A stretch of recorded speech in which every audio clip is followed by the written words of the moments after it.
यतन्तो योगिनश्चैनं पश्यन्त्यात्मन्यवस्थितं यतन्तोऽप्यकृतात्मानो नैनं पश्यन्त्यचेतसा।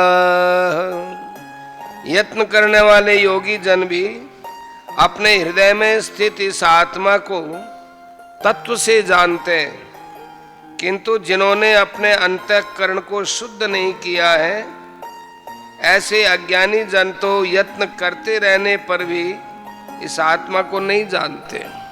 प्रश्न, यत्न करने वाले योगी जन कौन है और उनका अपने हृदय में स्थित इस आत्मा को तत्व से जानना क्या है? उत्तर, जिनका अंतःकरण शुद्ध है और अपने वश में है। पूर्व श्लोक में जिन विवेकशील ज्ञानियों के लिए आत्मा को जानने की बात कही है तथा जो आत्मिक स्वरूप को जानने के लिए निरंतर श्रवण मनन और निधिध्यासन आदि प्रयत्न करते रहते हैं, ऐसे उच्च कोटि के साधक ही यत्न करने वाले योगी जन हैं। तथा जिस जीवात्मा का प्रकरण चल रहा है और जो शरीर के संबंध से हृदय में स्थित कहा जाता है, उसके नित्य शुद्ध विज्ञानानंदमय वास्तविक स्वरूप को यथार्थ जान लेना, यही उनका इस आत्मा को तत्व से जानना है। प्रश्न, अकृतात्मान और अचेतसः पद कैसे मनुष्यों के वाचक हैं और वे प्रयत्न करते हुए भी इस आत्मा को नहीं जानते? इस कथन का क्या अभिप्राय है?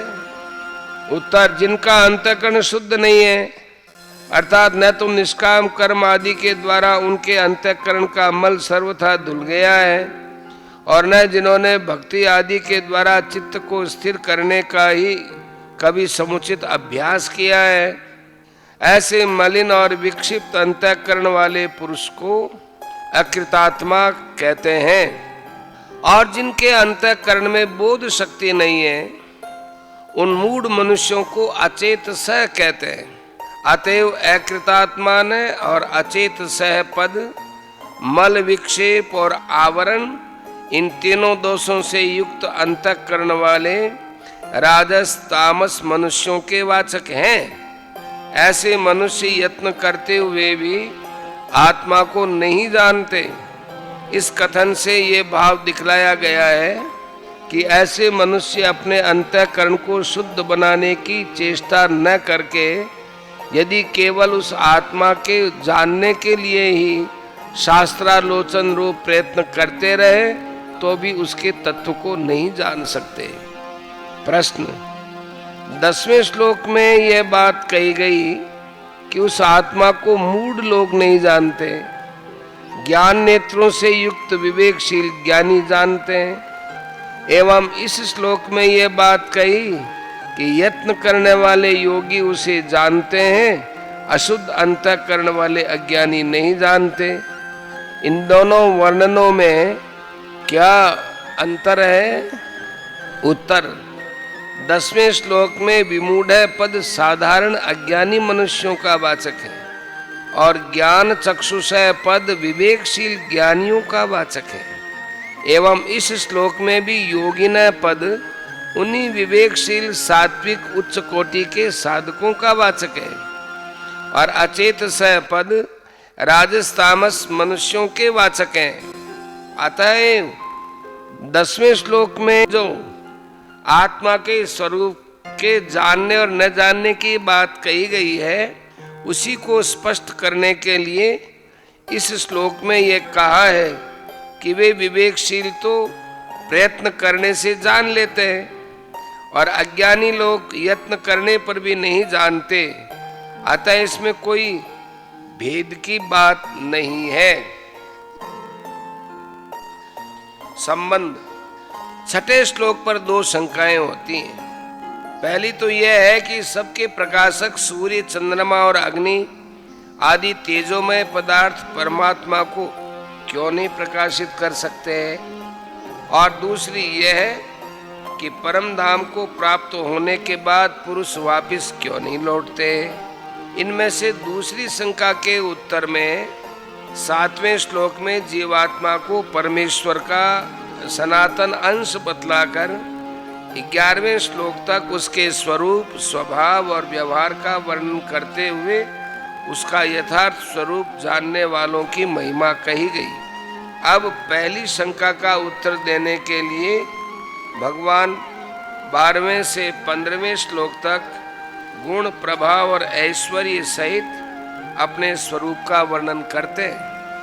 यदादित्यगतं तेजो जगद्भासयते खिलं यच्चन्द्रमसि यच्चाग्नौ तत्तेजो विद्धि मामकम्।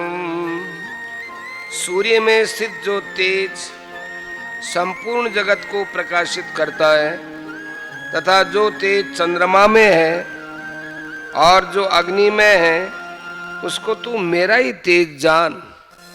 प्रश्न, आदित्यगतम विशेषण के सहित तेजः पद किसका वाचक है और वह समस्त जगत को प्रकाशित करता है, इस कथन का क्या अभिप्राय है? उत्तर, सूर्यमंडल में जो एक महान ज्योति है उसका वाचक यहाँ आदित्यगतम विशेषण के सहित तेजः पद है और वह समस्त जगत को प्रकाशित करता है। यह कहकर भगवान ने ये भाव दिखलाया है कि स्थूल संसार की समस्त वस्तुओं को एक सूर्य का तेज ही प्रकाशित करता है। प्रश्न, चंद्रमा में और अग्नि में स्थित तेज किसका वाचक है और उन तीनों स्थित तेज को तू मेरा ही तेज समझ, इस कथन का क्या अभिप्राय है? उत्तर, चंद्रमा में जो ज्योत्सना है उसका वाचक चंद्रस्थ तेज है और अग्नि में जो प्रकाश है उसका वाचक अग्निस्थ तेज है। इस प्रकार सूर्य, चंद्रमा और अग्नि में स्थित समस्त तेज को अपना तेज बतलाकर भगवान ने ये भाव दिखलाया है कि उन तीनों में और वे जिनके देवता हैं ऐसे नेत्र, मन और वाणी में वस्तु को प्रकाशित करने की जो कुछ भी शक्ति है वो मेरे ही तेज का एक अंश है। जबकि इन तीनों में स्थित तेज भी मेरे ही तेज का अंश है, तब जो इन तीनों के संबंध से तेज युक्त कहे जाने वाले अन्यान्य पदार्थ हैं उन सब का तेज मेरा ही तेज है, इसमें तो कहना ही क्या। इसलिए 6ठे श्लोकों में भगवान ने कहा कि सूर्य, चंद्रमा और अग्नि ये सब मेरे स्वरूप को प्रकाशित करने में समर्थ नहीं है। गामाविश्य च भूतानि धारयाम्यहमोजसा पुष्णामि चौषधीः सर्वाः सोमो भूत्वा रसात्मकः। और मैं ही पृथ्वी में प्रवेश करके अपनी शक्ति से सब भूतों को धारण करता हूँ और रस स्वरूप अर्थात अमृतमय चंद्रमा होकर संपूर्ण औषधियों को अर्थात वनस्पतियों को पुष्ट करता हूँ। प्रश्न, मैं ही पृथ्वी में प्रविष्ट होकर अपनी शक्ति से समस्त भूतों को धारण करता हूँ, इस कथन का क्या भाव है? उत्तर, इस कथन से भगवान पृथ्वी को उपलक्षण बनाकर विश्वव्यापिनी धारण शक्ति को अपना अंश बतलाते हैं। अभिप्राय यह है कि इस पृथ्वी में जो भूतों को धारण करने की शक्ति प्रतीत होती है तथा इसी प्रकार और किसी में जो धारण करने की शक्ति है वह वास्तव में उसकी नहीं, मेरी ही शक्ति का एक अंश है। अतएव मैं स्वयं ही आत्म रूप से पृथ्वी में प्रविष्ट होकर अपने बल से समस्त प्राणियों को धारण करता हूँ। प्रश्न, रसात्मक विशेषण के सहित सोमय पद किसका वाचक है और इस विशेषण के प्रयोग का क्या भाव है? उत्तर, रस ही जिसका स्वरूप हो उसे रसात्मक कहते हैं। अतएव रसात्मक विशेषण के सहित सौम्य पद चंद्रमा का वाचक है, और यहाँ सौम्य के साथ रसात्मक विशेषण देकर यह भाव दिखलाया गया है कि चंद्रमा का स्वरूप रसमय माने अमृतमय है तथा वह सबको रस प्रदान करने वाला है। प्रश्न, औषधि ही पद किसका वाचक है और मैं ही चंद्रमा बनकर समस्त औषधियों को पुष्ट करता हूं, इस कथन का क्या अभिप्राय है? उत्तर, औषधि पद पत्र, पुष्प और फल आदि समस्त अंग प्रत्यंगों सहित वृक्ष, लता और तृण आदि जिनके भेद हैं, ऐसी समस्त वनस्पतियों का वाचक है तथा मैं ही चंद्रमा बनकर समस्त औषधियों का पोषण करता हूँ। इससे भगवान ने ये भाव दिखलाया है कि जिस प्रकार चंद्रमा में प्रकाशन शक्ति मेरे ही प्रकाश का अंश है, उसी प्रकार जो उसमें पोषण करने की शक्ति है वह भी मेरी ही शक्ति का अंश है। अतएव मैं ही चंद्रमा के रूप में प्रकट होकर सबका पोषण करता हूँ। अहं वैश्वानरो भूत्वा प्राणिनां देहमाश्रितः प्राणापान समायुक्तः पचाम्यन्नं चतुर्विधम्। मैं ही सब प्राणियों के शरीर में स्थित रहने वाला प्राण और अपान से युक्त वैश्वानर अग्नि रूप होकर 4 प्रकार के अन्न को पचाता हूँ। प्रश्न, यहाँ प्राणिनाम देहमाश्रित है विशेषण के सहित वैश्वानर पद किसका वाचक है? और मैं प्राण और अपान से संयुक्त वैश्वानर बनकर 4 प्रकार के अन्न को पचाता हूँ, भगवान के इस कथन का क्या अभिप्राय है? उत्तर, जिसके कारण सबके शरीर में गर्मी रहती है और अन्न का पाक होता है, समस्त प्राणियों के शरीर में निवास करने वाले उस अग्नि का वाचक यहाँ प्राणिनाम देहमाश्रित है विशेषण के सहित वैश्वानर पद है तथा मैं ही प्राण और अपान से संयुक्त वैश्वानर अग्नि होकर 4 प्रकार के अन्न को पचाता हूँ। इस कथन से यह भाव दिखलाया है कि जिस प्रकार अग्नि की प्रकाशन शक्ति मेरे ही तेज का अंश है, उसी प्रकार उसका जो उष्णत्व है अर्थात उसकी जो पाचन दीपन करने की शक्ति है वह भी मेरी ही शक्ति का अंश है।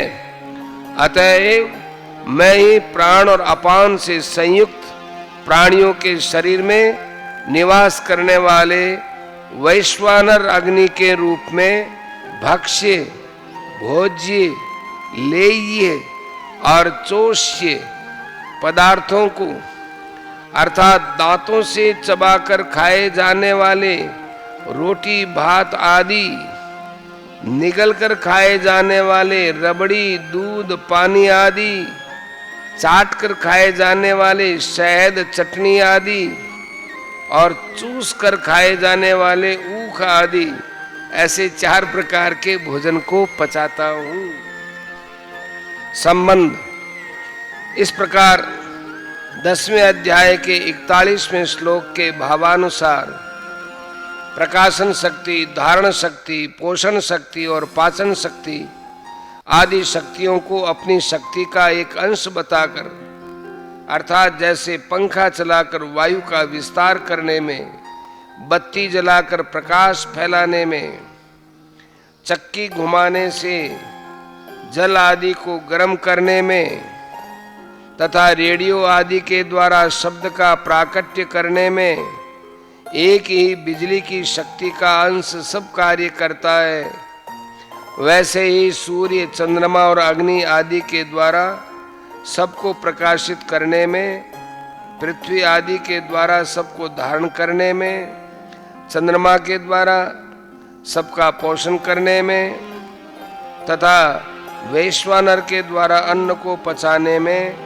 मेरी ही शक्ति का एक अंश सब कुछ करता है, ये बात कहकर अब भगवान अपने सर्वांतर्यामित्व और सर्वज्ञत्व आदि गुणों से युक्त स्वरूप का वर्णन करते हुए सब प्रकार से जानने योग्य अपने को बतलाते हैं।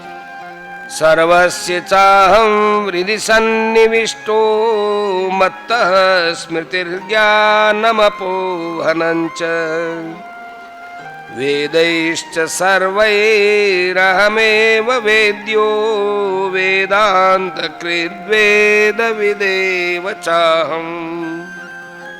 मैं ही सब प्राणियों के हृदय में अंतर्यामी रूप से स्थित हूँ तथा मुझसे ही स्मृति, ज्ञान और अपोहन होता है और सब वेदों के द्वारा मैं ही जानने योग्य हूँ तथा वेदांत का कर्ता और वेदों को जानने वाला भी मैं ही हूँ।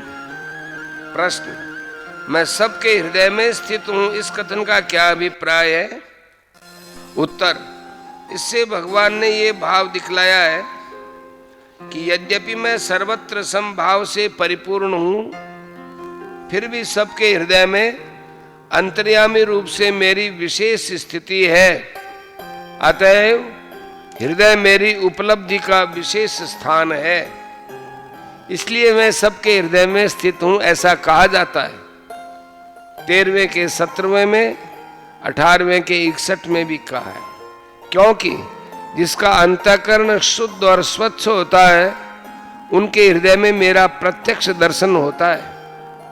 प्रश्न, स्मृति, ज्ञान और अपोहन शब्द का क्या अर्थ है और ये तीनों मुझसे ही होते हैं, ये कहकर भगवान ने क्या भाव दिखलाया है? उत्तर, पहले देखी सुनी या किसी प्रकार भी अनुभव की हुई वस्तु या घटनादि के स्मरण का नाम स्मृति है। किसी भी वस्तु को यथार्थ जान लेने की ज्ञान शक्ति का नाम ज्ञान है तथा संशय, विपर्य आदि वितर्क जाल का वाचक ऊहन है और उसको दूर करने का नाम अपोहन है। ये तीनों मुझसे ही होते हैं, ये कहकर भगवान ने ये भाव दिखलाया है कि सबके हृदय में स्थित मैं अंतर्यामी परमेश्वर ही सब प्राणियों के कर्मानुसार उपर्युक्त स्मृति, ज्ञान और अपोहन आदि भावों को उनके अंतःकरण में उत्पन्न करता हूँ। प्रश्न, समस्त वेदों द्वारा जानने के योग्य मैं ही हूँ, इस कथन का क्या भाव है? उत्तर, इससे भगवान ने ये भाव दिखलाया है कि मैं सर्वशक्तिमान परमेश्वर ही समस्त वेदों का विधेय हूँ, अर्थात उनमें कर्मकांड, उपासना कांड और ज्ञान कांड जितने भी वर्णन हैं, उन सब का अंतिम लक्ष्य संसार में वैराग्य उत्पन्न करके सब प्रकार के अधिकारियों को मेरा ही ज्ञान करा देना है। अतएव उनके द्वारा जो मनुष्य मेरे स्वरूप का ज्ञान प्राप्त करते हैं, वे ही वेदों के अर्थ को ठीक समझते हैं। इसके विपरीत जो लोग सांसारिक भोगों में फंसे रहते हैं, वे उनके अर्थ को ठीक नहीं समझते। प्रश्न, वेदांत शब्द यहाँ किसका वाचक है एवं भगवान ने अपने को उसका कर्ता एवं समस्त वेदों का ज्ञाता बतलाकर क्या भाव दिखलाया है? उत्तर, वेदों के तात्पर्य निर्णय का अर्थात वेद विषयक शंकाओं का समाधान करके एक परमात्मा में सबके समन्वय का नाम वेदांत है। उसका कर्ता अपने को बतलाकर भगवान ने ये भाव दिखलाया है कि वेदों में प्रतीत होने वाले विरोधों का वास्तविक समन्वय करके मनुष्य को शांति प्रदान करने वाला मैं ही हूँ तथा वेदों का ज्ञाता भी मैं ही हूँ। इससे ये भाव दिखलाया है कि उनके यथार्थ तात्पर्य को मैं ही जानता हूं। संबंध पहले से छठे श्लोक तक वृक्ष रूप से संसार का, दृढ़ वैराग्य के द्वारा उसके छेदन का, परमेश्वर की शरण में जाने का, परमात्मा को प्राप्त होने वाले पुरुषों के लक्षणों का और परम धाम स्वरूप परमेश्वर की महिमा का वर्णन करते हुए अश्वत्थ वृक्ष रूप क्षर पुरुष का प्रकरण पूरा किया गया। तदनंतर 7वें श्लोक में जीव शब्दवाच्य उपासक अक्षर पुरुष का प्रकरण प्रारंभ करके उसके स्वरूप, शक्ति, स्वभाव और व्यवहार का वर्णन करके एवं उसे जानने वाले की महिमा कहते हुए 11वें श्लोक तक उस प्रकरण को पूरा किया। फिर 12वें श्लोक से उपास्य देव पुरुषोत्तम का प्रकरण प्रारंभ करके 15वें तक उसके गुण, प्रभाव और स्वरूप का वर्णन करते हुए उस प्रकरण को भी पूरा किया। अब अध्याय की समाप्ति तक पूर्वोक्त तीनों प्रकरणों का सार संक्षेप में बतलाने के लिए अगले श्लोक में क्षर और अक्षर पुरुष का स्वरूप बतलाते हैं। द्वाविमौ पुरुषौ लोके क्षरश्चाक्षर एव च क्षरः सर्वाणि भूतानि कूटस्थोऽक्षर उच्यते।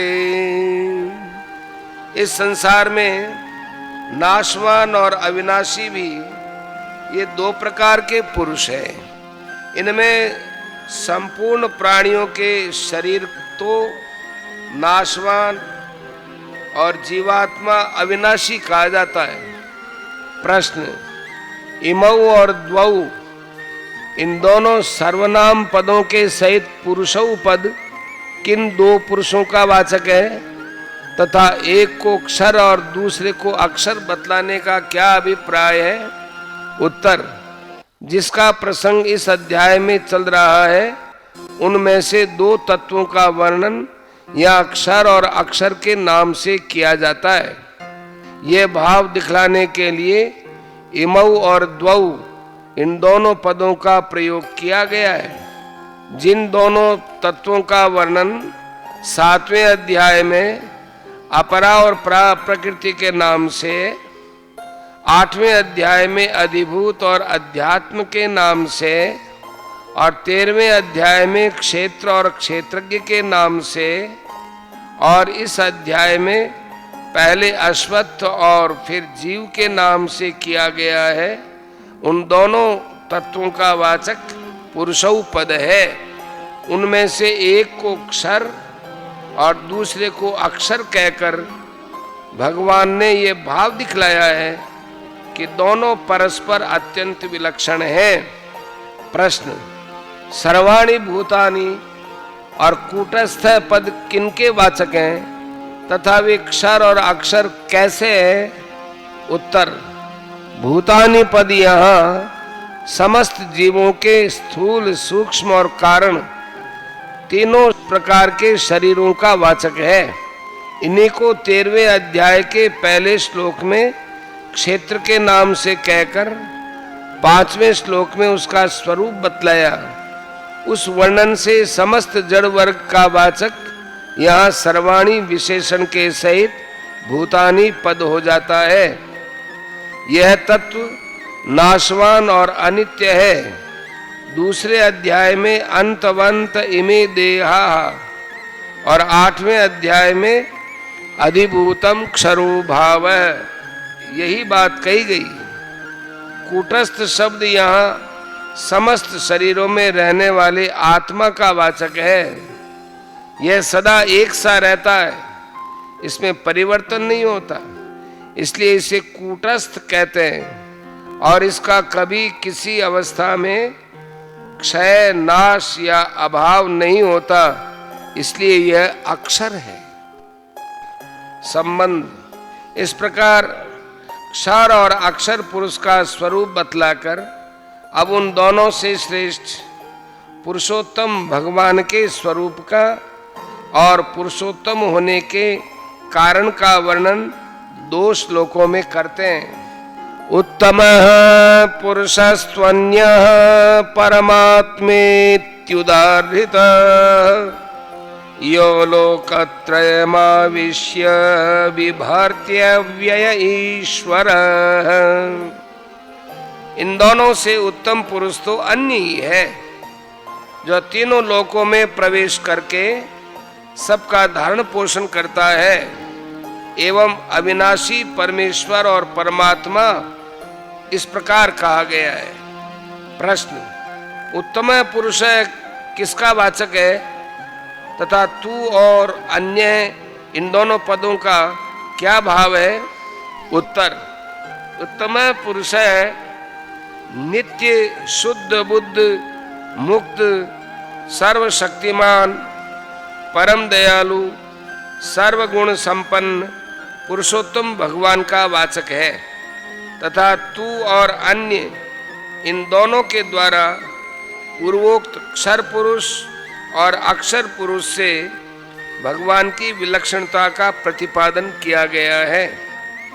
अभिप्राय यह है कि उत्तम पुरुष उन पूर्वोक्त दोनों पुरुषों से भिन्न और अत्यंत श्रेष्ठ है। प्रश्न, जो तीनों लोकों में प्रवेश करके सबका धारण पोषण करता है, इस कथन का क्या अभिप्राय है? उत्तर, इस कथन से पुरुषोत्तम के लक्षण का निरूपण किया गया है।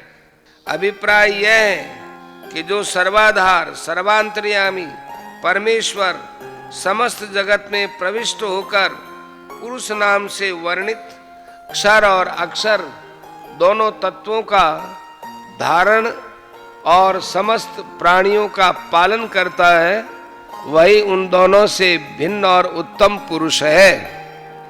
प्रश्न, जो अव्यय ईश्वर और परमात्मा कहा गया है, इस कथन का क्या अभिप्राय है? उत्तर, इससे भी उस पुरुषोत्तम का ही लक्षण माना गया है। अभिप्राय यह है कि जो तीनों लोकों में प्रविष्ट रहकर उनके नष्ट होने पर भी कभी नष्ट नहीं होता, सदा ही निर्विकार एक रस रहता है तथा जो क्षर और अक्षर दोनों का नियामक और स्वामी और सर्वशक्तिमान ईश्वर है एवं जो गुणातीत शुद्ध और सबका आत्मा है, वही परमात्मा पुरुषोत्तम है। क्षर अक्षर और ईश्वर इन तीनों तत्वों का वर्णन श्वेताश्वरोपनिषद में इस प्रकार आया है। क्षरम प्रधानम अमृताक्षरम हरः क्षरात्मानवीशते देव एकः। प्रधान यानी प्रकृति का नाम क्षर है और उसके भोक्ता अविनाशी आत्मा का नाम अक्षर है। प्रकृति और आत्मा दोनों का शासन एक देव पुरुषोत्तम करता है। यस्मात् क्षरमतीतोऽहम् अक्षरादपि चोत्तमः अतोऽस्मि लोके वेदे च प्रथितः पुरुषोत्तमः। क्योंकि मैं नाशवान जड़ वर्ग क्षेत्र से तो सर्वथा अतीत हूँ और अविनाशी जीवात्मा से भी उत्तम हूँ, इसलिए लोक में और वेद में पुरुषोत्तम नाम से प्रसिद्ध हूँ। प्रश्न, यहाँ अहम पद के प्रयोग का क्या भाव है? उत्तर, अहम का प्रयोग करके भगवान ने उपर्युक्त लक्षणों से युक्त पुरुषोत्तम स्वयं मैं ही हूँ, इस प्रकार अर्जुन के सामने अपने परम रहस्य का उद्घाटन किया है। प्रश्न, भगवान ने अपने को क्षर से अतीत और अक्षर से भी उत्तम बतलाकर क्या भाव दिखलाया है? उत्तर, क्षर पुरुष से अतीत बतलाकर भगवान ने ये भाव दिखलाया है कि मैं क्षर पुरुष से सर्वथा संबंध रहित और अत्यंत विलक्षण हूँ। अर्थात जो 13वें अध्याय में शरीर और क्षेत्र के नाम से कहा गया, उन तीनों गुणों के समुदाय रूप समस्त विनाशशील जड़ वर्ग से मैं सर्वथा निर्लिप्त हूँ। अक्षर से अपने को उत्तम बताकर ये भाव दिखलाया है कि क्षर पुरुष के भांति अक्षर से मैं अतीत तो नहीं हूं, क्योंकि वो मेरा ही अंश होने के कारण अविनाशी और चेतन है, किंतु उससे मैं उत्तम अवश्य हूं, क्योंकि वह प्रकृतिस्थ है और मैं प्रकृति से पर हूं, अर्थात गुणों से सर्वथा अतीत हूं। अतः वह अल्पज्ञ है, मैं सर्वज्ञ हूं। वह नियम्य है, मैं नियामक हूं। वह मेरा उपासक है, अतः वह अल्पज्ञ है, मैं सर्वज्ञ हूं। वह नियम्य है, मैं नियामक हूं। वह मेरा उपासक है, मैं उसका स्वामी उपास्य देव हूं। और वह अल्प शक्ति संपन्न है और मैं सर्व शक्ति संपन्न हूं। अतएव उसकी अपेक्षा मैं सब प्रकार से उत्तम हूं। प्रश्न, यस्मात् और अतः इन हेतुवाचक पदों का प्रयोग करके मैं लोक और वेद में पुरुषोत्तम नाम से प्रसिद्ध हूं, यह कहने का क्या भाव है? उत्तर, यस्मात् और अतः इन हेतुवाचक पदों का प्रयोग करके अपने को लोक और वेद में पुरुषोत्तम नाम से प्रसिद्ध बतलाते हुए भगवान ने अपने पुरुषोत्तमत्व को सिद्ध किया है। अभिप्राय यह है कि उपर्युक्त कारणों से मैं अक्षर से अतीत और अक्षर से उत्तम हूँ। इसलिए संपूर्ण जगत में और वेद शास्त्रों में मैं पुरुषोत्तम नाम से प्रसिद्ध हूँ, अर्थात सब मुझे पुरुषोत्तम ही कहते हैं। संबंध, अब ऊपर कहे हुए प्रकार से भगवान को पुरुषोत्तम समझने वाले पुरुष की महिमा और लक्षण बतलाते हैं। यो मामेवम सम्मूढ़ो जानाति पुरुषोत्तमं स सर्वविद भजति मां सर्वभावेन भारत। हे भारत, जो ज्ञानी पुरुष मुझको इस प्रकार तत्व से पुरुषोत्तम जानता है, वह सर्वज्ञ पुरुष सब प्रकार से निरंतर मुझ वासुदेव परमेश्वर को ही भजता है। प्रश्न, यह एवं का क्या भाव है? उत्तर, एवं अव्यय या ऊपर के 2 श्लोकों में किए हुए वर्णनों का निर्देश करता है। प्रश्न, माम किसका वाचक है और उसको पुरुषोत्तम जानना क्या है? उत्तर, माम पद यह सर्वशक्तिमान, सर्वाधार, समस्त जगत का सृजन, पालन और संहार आदि करने वाले, सबके परम सुहृद, सबके एकमात्र नियंता, सर्वगुण संपन्न, परम दयालु, परम प्रेमी, सर्वांतर्यामी, सर्वव्यापी परमेश्वर का वाचक है और वे ही उपर्युक्त 2 श्लोकों में वर्णित प्रकार से क्षर और अक्षर दोनों पुरुषों से उत्तम, अतीत और सर्वगुण संपन्न, साकार निराकार, व्यक्ताव्यक्त स्वरूप परम पुरुष पुरुषोत्तम है।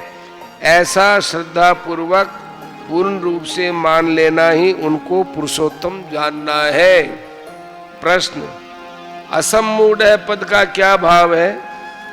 उत्तर, जिसका ज्ञान संशय विपर्यय आदि दोषों से शून्य हो, जिसमें मोह का जरा भी अंश न हो, उसे असम्मूढ़ कहते हैं। अतएव यहाँ असम्मूढ़ का प्रयोग करके भगवान ने ये भाव दिखलाया है कि जो मनुष्य मुझे साधारण मनुष्य न मानकर साक्षात सर्वशक्तिमान परमेश्वर पुरुषोत्तम समझता है, उसका जानना ही यथार्थ जानना है।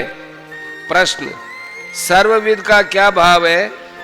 उत्तर, जो संपूर्ण जानने योग्य वस्तुओं को भली भांति जानता हो, उसे सर्वविद कहते हैं। इस अध्याय में क्षर, अक्षर और पुरुषोत्तम इस प्रकार 3 भागों में विभक्त करके समस्त पदार्थों का वर्णन किया गया है। अतएव जो क्षर और अक्षर दोनों के यथार्थ स्वरूप को समझकर उनसे भी अत्यंत उत्तम पुरुषोत्तम के तत्व को जानता है, वही सर्वविद है, अर्थात समस्त पदार्थों को यथार्थ समझने वाला है। इसीलिए उसको सर्वविद कहा गया है। प्रश्न, भगवान को पुरुषोत्तम जानने वाले पुरुष का उनको सर्वभाव से भजना क्या है तथा वह मुझे सर्वभाव से भजता है, इस कथन का क्या उद्देश्य है? उत्तर, भगवान को पुरुषोत्तम समझने वाले पुरुष का जो समस्त जगत से प्रेम हटाकर केवल मात्र परम प्रेमास्पद एक परमेश्वर में ही पूर्ण प्रेम करना एवं बुद्धि से भगवान के गुण प्रभाव तत्व रहस्य लीला स्वरूप और महिमा पर पूर्ण विश्वास करना, उनके नाम गुण प्रभाव चरित्र स्वरूप आदि का श्रद्धा और प्रेम पूर्वक मन से चिंतन करना, कानों से श्रवण करना, वाणी से कीर्तन करना, नेत्रों से दर्शन करना एवं उनकी आज्ञा के अनुसार सब कुछ उनका समझकर तथा सब में उनको व्याप्त समझकर कर्तव्य कर्मों द्वारा सबको सुख पहुंचाते हुए उनकी सेवा आदि करना, यही भगवान को सब प्रकार से भजना है तथा वह सर्वभाव से मुझे भजता है। इस वाक्य का प्रयोग यहाँ भगवान को पुरुषोत्तम जानने वाले पुरुष की पहचान बतलाने के उद्देश्य से किया गया है। अभिप्राय यह है कि जो भगवान को क्षर से अतीत और अक्षर से उत्तम समझता है, वह केवल भगवान को ही उपर्युक्त प्रकार से निरंतर भजता है, यही उसकी पहचान है। संबंध, इस प्रकार भगवान को पुरुषोत्तम जानने वाले पुरुष की महिमा का वर्णन करके अब इस अध्याय में वर्णित विषय को गुह्यतम बतलाकर उसे जानने का फल वर्णन करते हुए इस अध्याय का उपसंहार करते हैं। इति गुह्यतमं शास्त्रमिदमुक्तं मया नघ एतद्बुद्ध्वा बुद्धिमान् स्यात् कृतकृत्यश्च भारत। हे निष्पाप अर्जुन, इस प्रकार ये अति रहस्य युक्त गोपनीय शास्त्र मेरे द्वारा कहा गया, इसको तत्व से जानकर मनुष्य ज्ञानवान और कृतार्थ हो जाता है। प्रश्न, अनघ संबोधन का क्या अभिप्राय है? उत्तर, अग नाम पाप का है, जिसमें पाप न हो उसको अनग कहते हैं। भगवान ने अर्जुन को यहाँ अनग नाम से संबोधित करके ये भाव दिखलाया है कि तुम्हारे अंदर पाप नहीं है, तुम्हारा अंतःकरण शुद्ध और निर्मल है, अतः तुम मेरे इस गुह्यतम उपदेश को सुनने के और धारण करने के पात्र हो। प्रश्न, इति और इदम पद के सहित शास्त्रम पद यहाँ इस अध्याय का वाचक है या समस्त गीता का वाचक है? उत्तर, इति और इदम के सहित शास्त्रम पद यहाँ इस 15वें अध्याय का वाचक है। इदम से इस अध्याय का और इति से उसकी समाप्ति का निर्देश किया गया है एवं उसे आदर देने के लिए इसका नाम शास्त्र रखा गया है। प्रश्न, इस उपदेश को गुह्यतम बतलाने का और मेरे द्वारा कहा गया इस कथन का क्या अभिप्राय है? उत्तर, इसे गुह्यतम बताकर भगवान ने यह भाव दिखाया है कि इस अध्याय में मुझ सगुण परमेश्वर के गुण प्रभाव तत्व और रहस्य की बात प्रधानता से कही गई है, इसलिए ये अतिशय गुप्त रखने योग्य है। मैं हर किसी के सामने इस प्रकार से अपने गुण प्रभाव तत्व और ऐश्वर्य को प्रकट नहीं करता, अतएव तुम्हें भी अपात्र के सामने इस रहस्य को नहीं कहना चाहिए, तथा यह मेरे द्वारा कहा गया ऐसा कहकर भगवान ने यह दिखलाया है कि यह मुझ सर्वशक्तिमान सर्वज्ञ परमेश्वर द्वारा उपदिष्ट है। अतः यह समस्त वेद और शास्त्रों का परम सार है। प्रश्न: इस शास्त्र को तत्व से जानना क्या है तथा जानने वाले का बुद्धिमान हो जाना और कृतकृत्य हो जाना क्या है? उत्तर: इस अध्याय में वर्णित भगवान के गुण, प्रभाव, तत्व और स्वरूप आदि को भली भांति समझकर भगवान को पूर्वोक्त प्रकार से साक्षात पुरुषोत्तम समझ लेना ही इस शास्त्र को तत्व से जानना है, तथा उसे जानने वाले का जो उस पुरुषोत्तम भगवान को अपरोक्ष भाव से प्राप्त कर लेना है, यही उसका बुद्धिमान अर्थात ज्ञानवान हो जाना है और समस्त कर्तव्यों को पूर्ण कर चुकना है। सबके फल को प्राप्त हो जाना ही कृतकृत्य हो जाना है। ओम तत्सदिति श्रीमद्भगवद्गीतासु उपनिषत्सु ब्रह्म विद्यायां योगशास्त्रे श्री कृष्णार्जुन संवादे पुरुषोत्तम योगो नाम पंचदशोऽध्याय। 15वां अध्याय पूर्ण हुआ।